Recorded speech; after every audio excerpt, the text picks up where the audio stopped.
Hello friends, welcome back to our channel. ഇന്നത്തെ നമ്മുടെ recipe എന്ന് പറയുന്നത് ഒരു നാടൻ ഒഴിച്ചുകറിയാണ്. പരിപ്പും മുരിങ്ങയും കറി നല്ല ടേസ്റ്റി ആയിട്ടുള്ളൊരു കറിയാണ്. അതുപോലെ തന്നെ നല്ല ഹെൽത്തി ആയിട്ടുള്ളൊരു കറി കൂടിയാണത്. നമുക്ക് ചോറിൻ്റെ കൂടെ ആണെങ്കിലും ചപ്പാത്തിയുടെ കൂടെ ആണെങ്കിലും ഒക്കെ തന്നെ നല്ലൊരു കോമ്പിനേഷനാണ് ഈ ഒരു പരിപ്പും മുരിങ്ങയും കറി. അതുപോലെ ഉണ്ടാക്കാനും വളരെ എളുപ്പമാണ്. നല്ല തിക്കായിട്ടുള്ള ഗ്രേവിയോട് കൂടിയുള്ള ഒരു കറി കൂടിയാണത്. സാധാരണ നമ്മൾ പരിപ്പും മുരിങ്ങയും കറി ഉണ്ടാക്കുന്നതിൽ കുറച്ച് വ്യത്യസ്തമായ രീതിയിലാണ് ഞാൻ ഈ ഒരു കറി തയ്യാറാക്കി എടുത്തിരിക്കുന്നത്. അതുകൊണ്ട് തന്നെ ടേസ്റ്റിൻ്റെ കാര്യമാണെങ്കിലും ഒരു സ്പെഷ്യൽ ടേസ്റ്റ് തന്നെയാണ് ഈ ഒരു കറിക്കുള്ളത്. അപ്പോൾ വളരെ എളുപ്പത്തിൽ ഉണ്ടാക്കാൻ പറ്റുന്ന ഈ ഒരു കറി നമുക്ക് എങ്ങനെയാണ് ഉണ്ടാക്കുന്നതെന്ന് കണ്ടു നോക്കാം. അതിനു മുമ്പായിട്ട് എപ്പോഴും പറയുന്ന പോലെ തന്നെ നമ്മുടെ ഈ ഒരു ചാനൽ ആദ്യമായിട്ട് കാണുന്ന ഏതെങ്കിലും കൂട്ടുകാരുണ്ടെങ്കിൽ ഒന്ന് സബ്സ്ക്രൈബ് ചെയ്തതിനൊന്ന് സപ്പോർട്ട് ചെയ്യണേ. അപ്പോൾ നമുക്ക് ഒട്ടും സമയം കളയാതെ നമ്മുടെ കറി ഉണ്ടാക്കാൻ തുടങ്ങാം. അതിനായിട്ട് ഞാനിവിടെ അരക്കപ്പ് അളവിൽ തുവരപ്പരിപ്പാണ് എടുത്തിരിക്കുന്നത്. നമ്മൾ സാമ്പാറിനൊക്കെ എടുക്കുന്ന അതേ പരിപ്പ് തന്നെ. ഈ ഒരു പരിപ്പ് നമുക്ക് നല്ല രീതിക്കൊന്ന് കഴുകിയതിന് ശേഷം ഒന്ന് വേവിക്കാനായിട്ട് വെക്കണം. അപ്പോൾ 2-3 തവണ നന്നായിട്ടൊന്ന് കഴുകിയെടുക്കുന്നുണ്ട്.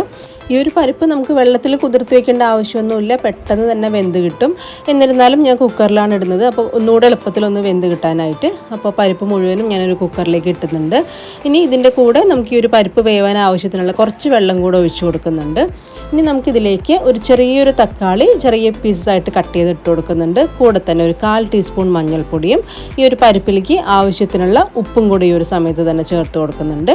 ഇനി നമുക്ക് ഈ ഒരു കുക്കർ അടച്ചു വെച്ചിട്ട് ഒരു 3 വിസിൽ വരുന്നത് വരെ നമുക്ക് ഈ ഒരു പരിപ്പ് വേവിച്ചെടുക്കണം. അപ്പോൾ നല്ല രീതിക്ക് തന്നെ ഒരു പരിപ്പ് ഒന്ന് ഉടഞ്ഞ് കിട്ടിക്കോളും. അതുപോലെ തക്കാളിയൊക്കെ തന്നെ നന്നായിട്ടൊന്ന് ഉടഞ്ഞ് കിട്ടിക്കോളും. അപ്പോൾ എന്തായാലും ഫ്ലെയിം ഓൺ ചെയ്ത് ഒരു 3 വിസിൽ വരുന്നവരെ ഞാൻ വെച്ചിട്ടുണ്ട്. ഇനി പ്രഷറെല്ലാം പോയതിന് ശേഷം നമുക്ക് തുറക്കാം. ഇത് പരിപ്പും തക്കാളിയൊക്കെ നന്നായിട്ട് തന്നെ വെന്ത് കിട്ടിയിട്ടുണ്ട്. ഈ ഒരു പരുവത്തിൽ വേണം വേവാനായിട്ട്, മണികളായിട്ട് കിടക്കാൻ പാടില്ല. ഇനി അടുത്തതായിട്ട് വേണ്ടത് മുരിങ്ങ തന്നെയാണ്. അപ്പോൾ ഏകദേശം 1 കപ്പോളം മുരിങ്ങയില എടുത്തിട്ടുണ്ട്. ഇതിപ്പോൾ നാട്ടിൽ നിന്ന് കൊണ്ടുവന്ന മുരിങ്ങയിലയാണ്. അപ്പോൾ അമ്മ ഇതിലെല്ലാം തന്നെ വിടർത്തിയെടുത്ത് തന്നിട്ടുള്ളതാണ്. അപ്പോൾ അതുകൊണ്ട് തന്നെ കഴുകാണ്ടാണ് ഇതിലെല്ലാം വളർത്തി കൊണ്ടുവന്നത്. അപ്പോൾ കൊണ്ടുവരുമ്പോൾ ട്രാവൽ ചെയ്യുമ്പോൾ നനയണ്ടെന്ന് വിചാരിച്ചു. അപ്പോൾ അതുകൊണ്ട് തന്നെ ഈ ഒരു സമയത്ത് ഞാൻ കഴുകിയെടുക്കുകയാണ്.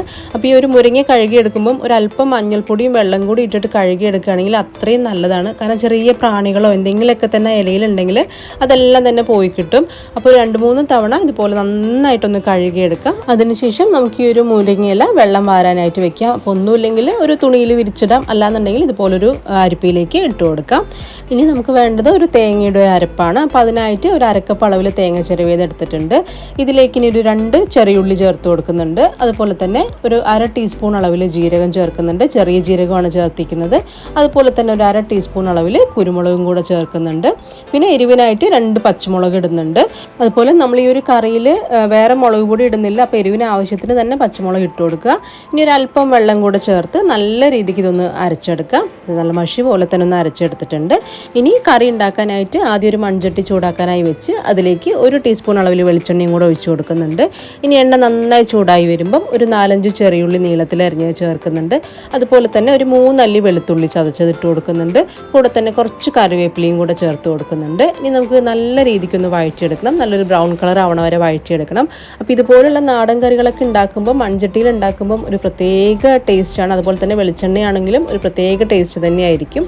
ഇനി ഈ ഉള്ളിയൊക്കെ തന്നെ ഇതുപോലെ നന്നായിട്ടൊന്ന് മൂത്ത് വരുന്ന സമയത്ത് ഇതിലേക്ക് ഒരു പിടി തേങ്ങ ചിരവിയതാണ് ചേർത്ത് കൊടുക്കുന്നത്. അതായത് ഏകദേശം ഒരു 2 ടേബിൾ സ്പൂണോളം ഉണ്ടാവും. അപ്പോൾ ആ തേങ്ങയും കൂടി ഇട്ട് നമുക്ക് നന്നായിട്ടൊന്ന് മൂപ്പിച്ചെടുക്കാം. ഈ ഒരു തേങ്ങ ഇതുപോലെ ചേർക്കുന്ന സമയത്ത് നമ്മുടെ കറിക്ക് ശരിക്കും ഒരു സ്പെഷ്യൽ ടേസ്റ്റ് തന്നെയായിരിക്കും ഉണ്ടാവുക. ഇനി തേങ്ങയും ഇതുപോലെ നന്നായി ഒന്ന് മൂത്ത് വരുമ്പോൾ നമ്മൾ വെള്ളം വാരാൻ വെച്ചിരിക്കുന്ന ആ ഒരു മുരിങ്ങയിലയും കൂടെ ഈ ഒരു എണ്ണയിലേക്ക് തന്നെ ചേർത്ത് കൊടുക്കുന്നുണ്ട്. ഇനി അതും കൂടിയിട്ട് ഒന്നുകൂടെ ഒന്ന് വഴറ്റി കൊടുക്കുന്നുണ്ട്. നമ്മൾ നോർമലി പരിപ്പ് മുരിങ്ങയും കറി വെക്കുമ്പം ഡയറക്റ്റ് മുരിങ്ങയില കറിയിലേക്കാണ് ഇട്ട് കൊടുക്കുക, ആ ഒരു പരിപ്പ് വേവിച്ചതിലേക്ക്. പക്ഷെ ഇതുപോലെ ചെയ്യുമ്പം ഒരു സ്പെഷ്യൽ ടേസ്റ്റ് തന്നെയായിരിക്കും നമ്മുടെ കറിക്ക് ഉണ്ടാവുക. അതൊന്ന് ചെയ്ത് നോക്കിയാൽ മനസ്സിലാവും. ഇനി ഇത് മുരിങ്ങയില ഇട്ട് 1 മിനിറ്റ് ഇതുപോലൊന്ന് വാട്ടിയെടുത്തതിന് ശേഷം നമ്മൾ നേരത്തെ വേവിച്ച് വെച്ചിരിക്കുന്ന ആ ഒരു പരിപ്പും തക്കാളിയുടെയും കൂട്ട് ഈ ഒരു മുരിങ്ങയിലേക്ക് ഒഴിച്ചു കൊടുക്കാം. അപ്പോൾ ഈ ഒരു സമയത്ത് നമ്മുടെ നല്ല തിക്കായിട്ടായിരിക്കും ആ ഒരു പരിപ്പ് ഉണ്ടാവുക. അപ്പോൾ നമുക്ക് കുറച്ച് വെള്ളം കൂടെ ഒഴിച്ചു കൊടുക്കാം. ഗ്രേവിക്ക് ആവശ്യത്തിനുള്ള ആ ഒരു വെള്ളം കൂടെ ഈ ഒരു സമയത്ത് തന്നെ ഒഴിച്ചു കൊടുക്കാം. അപ്പോൾ ഞാൻ കുക്കറിലേക്ക് തന്നെ ഒരു അല്പം ചൂടുവെള്ളം ഒഴിച്ചിട്ട് ആ ഒരു വെള്ളം കൂടി ഒഴിച്ചു കൊടുക്കുന്നുണ്ട്. ഏകദേശം 1 കപ്പോളം വെള്ളം ഒഴിച്ചിട്ടുണ്ട്. ഇനി ഇതുപോലെ നല്ല രീതിക്കൊന്ന് മിക്സ് ചെയ്തെടുക്കാം. ഇനി നമുക്ക് മുരിങ്ങയില നന്നായിട്ടൊന്ന് വേവാനായിട്ട് ഒരു 5 മിനിറ്റ് അടച്ചു വെച്ച് മീഡിയം ഫ്ലെയിമിൽ വെച്ചൊന്ന് കുക്ക് ചെയ്യാം. അപ്പോൾ ഒരു 5 മിനിറ്റ് കൊണ്ട് തന്നെ നമ്മുടെ മുരിങ്ങയിലയൊക്കെ തന്നെ നന്നായി വെന്തിട്ടുണ്ടാകും. ഓൾറെഡി നമ്മളൊന്ന് വഴറ്റിയെടുത്തിട്ടുള്ളതായതുകൊണ്ട് തന്നെ തന്നെ പെട്ടെന്ന് വെന്തും കിട്ടിക്കോളും. ഇനി നമുക്കിതിലേക്ക് നമ്മൾ നേരത്തെ അരച്ച് വെച്ചിരിക്കുന്ന ആ ഒരു തേങ്ങയുടെ കൂട്ടും കൂടെ ചേർത്ത് കൊടുക്കാം. ഇനി ഞാൻ മിക്സിയുടെ ജാറിലേക്ക് ഒരു 1/4 കപ്പ് വെള്ളം കൂടെ ഒഴിച്ച് ആ ഒരു വെള്ളം കൂടെ ഇതിലേക്ക് ഒഴിച്ചു കൊടുക്കുന്നുണ്ട്. ഇനി നല്ല രീതിക്ക് ഇതൊന്ന് ഇളക്കിയെടുക്കാം.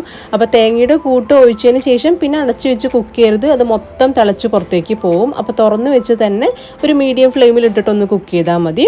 അതുപോലെ ഈ ഒരു സമയത്ത് നമുക്ക് നോക്കുക എന്തെങ്കിലും കുറവുണ്ടോ എന്നുള്ളത്, ഉപ്പോ എരിവോ ഒക്കെ തന്നെ കുറവുണ്ടോ എന്ന് നോക്കുക. അപ്പോൾ എനിക്കൊരല്പം ഉപ്പ് കുറവായി തോന്നിയതുകൊണ്ട് ഞാനൊരു അല്പം ഉപ്പും കൂടെ ചേർത്ത് കൊടുക്കുന്നുണ്ട്. ഇനി ഇതുപോലെ നന്നായി തിളച്ച് തുടങ്ങുമ്പോൾ നമുക്ക് ഫ്ലെയിം ഒന്ന് ഓഫ് ചെയ്യാം. അപ്പോൾ മൺചട്ടി ആയതുകൊണ്ടാണ് തിള അങ്ങനെ തന്നെ നിൽക്കുന്നത്. ഇനി നമുക്ക് ഇതിലേക്കുള്ള ഒരു താളിപ്പിനായിട്ട് ഒരു പാനിലേക്ക് ഒരു 1/2 ടീസ്പൂൺ വെളിച്ചെണ്ണ ഒഴിച്ച് കൊടുത്തിട്ടുണ്ട്. ഇതിലേക്ക് ഒരു 1/4 ടീസ്പൂൺ കടുക് ചേർക്കുന്നുണ്ട്. ഇനി കടുക് ഇതുപോലെ നന്നായി പൊട്ടി തുടങ്ങുമ്പോൾ ഒരു 2-3 അല്ലി ചെറിയുള്ളി ഇതുപോലെ നീളത്തിൽ അരിഞ്ഞതും കൂടെ ചേർത്ത് കൊടുക്കുന്നുണ്ട്. ഇനി ഇതിലേക്ക് നമുക്ക് വറ്റൽമുളകാണ് ചേർക്കേണ്ടത്. അപ്പോൾ ഞാൻ 2 വറ്റൽമുളക് ചേർത്ത് കൊടുക്കുന്നുണ്ട്. അതുപോലെ തന്നെ ഒരു തണ്ട് കറിവേപ്പിലയും കൂടെ ചേർത്ത് കൊടുക്കുന്നുണ്ട്. ഇനി ഇതെല്ലാം കൂടെ നമുക്ക് നന്നായിട്ടൊന്ന് മൂപ്പിച്ചെടുക്കണം. അപ്പോൾ ഈ ഒരു സമയത്ത് നമുക്ക് വേണമെങ്കിൽ വെളുത്തുള്ളി ചേർത്ത് കൊടുക്കാം. കൂടുതൽ വേണ്ട, ഒരു അല്ലി വെളുത്തുള്ളിയൊക്കെ ചേർത്ത് കൊടുത്താൽ മതി, കാരണം ഓൾറെഡി നമ്മൾ നേരത്തെ ചേർത്തിട്ടുണ്ട്. ഇനി ഇതുപോലെ നന്നായി മൂത്ത് വരുന്ന സമയത്ത് ഇതിലേക്ക് ഒരു 1/2 ടീസ്പൂൺ അളവിൽ കാശ്മീരി മുളക് പൊടിയാണ് ചേർക്കുന്നത്. നല്ലൊരു കളറിനും ഫ്ലേവറിനൊക്കെ വേണ്ടിയിട്ടാണ്. ആ ഒരു പൊടിയും കൂടി ഇട്ട് ഇതുപോലെ നന്നായി മൂപ്പിച്ചതിന് ശേഷം ഫ്ലെയിം ഓഫ് ചെയ്യുക. അതിനുശേഷം ഈ ഒരു താളിപ്പ് നമുക്ക് കറിയിലേക്ക് ഒഴിച്ചു കൊടുക്കാം. അപ്പോൾ ഇത്രയേ ഉള്ളൂ നമ്മുടെ പരിപ്പും മുരിങ്ങയും കറി ഉണ്ടാക്കാനായിട്ട്. വളരെ എളുപ്പമല്ലേ ഉണ്ടാക്കാനായിട്ട്, അതുപോലെ നല്ല ടേസ്റ്റുമാണ്. അതുപോലെ തന്നെ ഈ ഒരു മുളക് പൊടി ഞാനൊരു ഭംഗിക്ക് വേണ്ടി ചേർത്തുന്നേ ഉള്ളൂ. ഇത് വേണ്ടാന്നുണ്ടെങ്കിൽ തീർച്ചയായിട്ടും സ്കിപ്പ് ചെയ്യാം, കാരണം നമ്മൾ പച്ചമുളകൊക്കെ ഇട്ടുകൊണ്ട് തന്നെ നല്ല എരിവുണ്ടാവും. അതുപോലെ ആ ഒരു കുരുമുളകിൻ്റെ എരിവും നല്ലോണം ഉണ്ടാവും. ഇനി നമുക്ക് ഈ ഒരു താളിപ്പിട്ടതിന് ശേഷം ഇതുപോലെ നന്നായിട്ടൊന്ന് മിക്സ് ചെയ്തെടുക്കാം. അങ്ങനെ നല്ല ടേസ്റ്റി ആയിട്ടുള്ള പരിപ്പും മുരിങ്ങയും കറി ഇവിടെ റെഡി ആയിട്ടുണ്ട്. ഇതിനകത്ത് ഇപ്പോൾ നമ്മൾ വേറെ മസാലകളൊന്നും ചേർത്തിട്ടില്ല, ഗരം മസാലയോ മല്ലിപ്പൊടിയോ അങ്ങനെ ഒന്നും തന്നെ ചേർത്തിട്ടില്ല. അതുകൊണ്ട് തന്നെ നല്ലൊരു ഹെൽത്തി ആയിട്ടുള്ള ഒരു കറി തന്നെയാണിത്. നമുക്ക് ചോറിൻ്റെ കൂടെ ആണെങ്കിലും ചപ്പാത്തിയുടെ കൂടെ ആണെങ്കിലൊക്കെ തന്നെ നല്ലൊരു കോമ്പിനേഷനാണ്. ഇപ്പം അത്യാവശ്യം തിക്കായിട്ടുള്ളൊരു ഗ്രേവിയോട് കൂടിയുള്ള കറി തന്നെയാണിത്, ആ ഒരു പരിപ്പൊക്കെ ആയതുകൊണ്ട്. അപ്പോൾ ഇത്രയും തിക്നെസ് വേണ്ടാന്നുണ്ടെങ്കിൽ നമ്മൾ വെള്ളം ഒഴിക്കുന്ന സമയത്ത് ഒരല്പം കൂടെ കൂടുതൽ വെള്ളം ഒഴിക്കുക. എനിക്കിപ്പോൾ ഈ ഒരു സെമി ഗ്രേവി ടൈപ്പിലുള്ള കറിയാണ് ഇഷ്ടം, അപ്പോൾ അതുകൊണ്ടാണ് ഇത്രയും തിക്കായിട്ട് തന്നെ ഉണ്ടാക്കിയെടുത്തിരിക്കുന്നത്. അപ്പോൾ ഇതുവരെയും ഇങ്ങനെ പരിപ്പും മുരിങ്ങയും കറി ഉണ്ടാക്കിയിട്ടില്ല എന്നുണ്ടെങ്കിൽ തീർച്ചയായും ട്രൈ ചെയ്ത് നോക്കുക. കാരണം ശരിക്കും നമ്മൾ നോർമലി ഉണ്ടാക്കുന്നതിൽ നിന്നും ഒരു വ്യത്യസ്തമായിട്ടുള്ള ടേസ്റ്റ് തന്നെയാണിതിൽ. നമ്മൾ തക്കാളിയൊക്കെ ഇട്ടുകൊണ്ട് ആ ഒരു തക്കാളിയുടെ പുളിയും ഉണ്ടാവും. പിന്നെ നമ്മൾ ആ മുരിങ്ങ വഴറ്റുന്ന സമയത്ത് തേങ്ങ ചിരവിയത് ചേർത്തിട്ടുണ്ട്, അപ്പോൾ അതിൻ്റെ ഒരു സ്പെഷ്യൽ ടേസ്റ്റും ഉണ്ടാവും. ഇവിടെ എന്തായാലും എല്ലാവർക്കും ഇതുപോലെ പരിപ്പും മുരിങ്ങയും കറി വെക്കുന്നതാണ് ഇഷ്ടം. നമുക്ക് ഈ മുരിങ്ങയ്ക്ക് പകരം ഇതേപോലെ തന്നെ ചീര വെച്ചിട്ട് വേണമെങ്കിലും ചെയ്തെടുക്കാം, അതും നല്ല ടേസ്റ്റാണ്. അപ്പോൾ എല്ലാവർക്കും ഈ ഒരു കറിയുടെ റെസിപ്പി ഇഷ്ടമായിട്ടുണ്ടാവുമെന്ന് വിചാരിക്കുന്നു. ഇഷ്ടമായിട്ടുണ്ടെങ്കിൽ എന്തായാലും ഇതുപോലെ ഒന്ന് കറി ഉണ്ടാക്കി നോക്കുക. അതിനുശേഷം നമ്മുടെ വീഡിയോ ഒന്ന് ലൈക്ക് ചെയ്യുക. പിന്നെ നിങ്ങളുടെ അഭിപ്രായങ്ങൾ കമൻറ്റ് ബോക്സിലൂടെ ഒന്ന് അറിയിക്കുകയും കൂടെ വേണേ. പിന്നെ പറ്റുമെങ്കിൽ ഫ്രണ്ട്സിനും ഫാമിലിക്കും ഒക്കെ തന്നെ ഈ ഒരു റെസിപ്പി ഷെയറും കൂടെ ചെയ്ത് കൊടുക്കണേ. അപ്പോൾ ഇനി നമുക്ക് വീണ്ടും നല്ലൊരു റെസിപ്പി ആയിട്ട് കാണാം. എല്ലാവർക്കും ബൈ.